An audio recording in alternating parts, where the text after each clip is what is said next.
Hey, it's Mark Lynn here with your video thought for the day. All right, we're in New Year's time, talking about New Year's resolutions. And yesterday, I talked about the power of process goals over outcome goals. If you missed it, grab it off YouTube or wherever you grab these videos. But today, let's look at how to apply this across the different areas of our lives.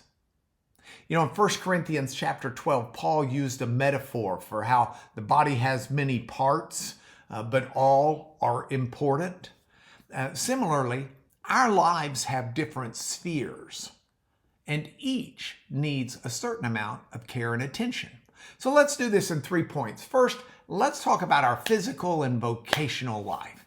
Now, if Paul says in 1 Corinthians 6:19 and 20 that your body is a temple of your Holy Spirit, of the Holy Spirit, your job and mine is to try to find ways to glorify God.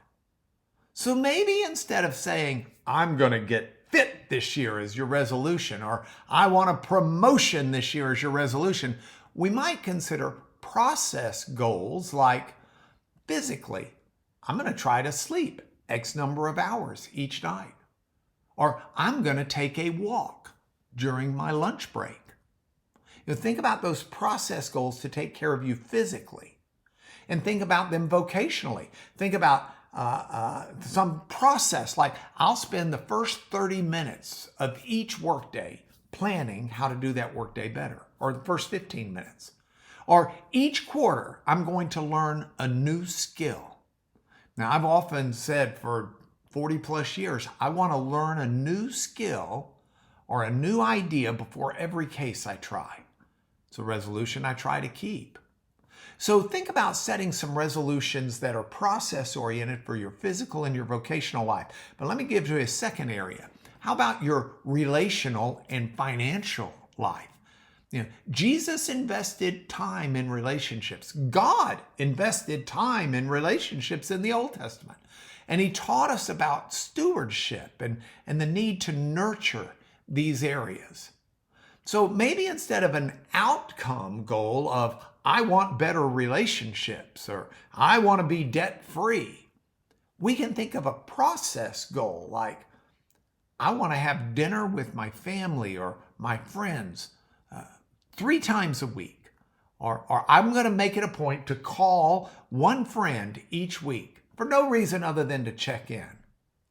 Maybe financially, we've got good process goals like I'm going to review my spending every Sunday, or I'm going to make sure I give willingly to God in some godly way X% of my income, or I'm going to save 10% of each paycheck.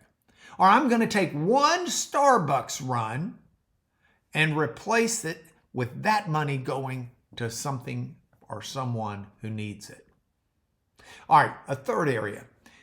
I've kind of got a bucket here of the intellectual, recreational, but also spiritual life. You know, Jesus took time for rest. That's Mark 6:31. Jesus grew in wisdom. That's Luke 2:52.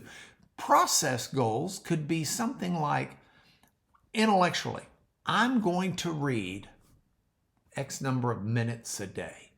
If you have a Kindle app or iPhone app, I think is the same thing, but you can actually set a reading goal and it'll tell you when you've hit your reading goal.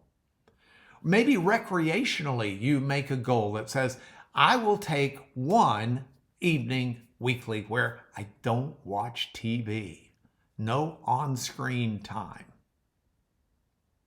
How about a spiritual goal, a process goal that says, every morning before I do anything else, I'm going to spend time with God in prayer. I'm going to spend time with God in His Word. How about I'm going to join a weekly Bible study?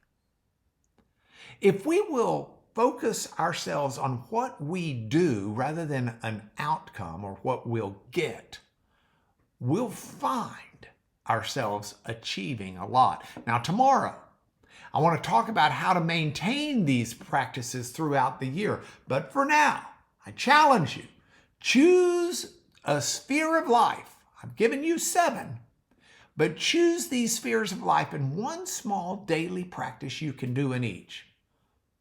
As Zechariah 4:10 asks, who dares despise the day of small things? That's why I've made this your video thought for today.